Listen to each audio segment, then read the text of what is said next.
ইনজেকশনটা নেন কাকা। কাকা দাঁড়ান কাকা। কাকা এদেছেন।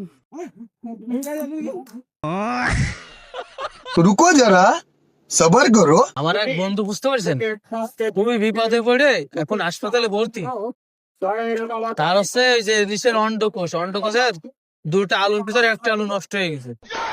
এর না একটা আলুর খুবই প্রয়োজন, মানে ওইটা আলু বুঝতে পারছেন, খুবই প্রয়োজন, ইমার্জেন্সি ওরা একটা দিতে হবে, অর্থাৎ দিলেও বাঁচবে। পাবেন কোন জায়গায়, কেটা দেবে? এখন হচ্ছে কি আপনারা আর বাঁচবেন কয়দিন, ধরেন বয়সটা আপনার হয়ে গেছে, বুঝতে পারছেন। এখন আমরা ইনজেকশন সাথে করে আনছি, আস্তে করে খুলে নিতে পারেন, টেরও হবেন না। একটা দিয়ে দেন ইনজেকশন, আমাদের কাছে একটা আছে ইনজেকশন। সাইডে আসেন। না না, কেউ দেবে না। ইনজেকশনটা নেন কাকা। কাকা দাঁড়ান কাকা। কাকা এদেছেন।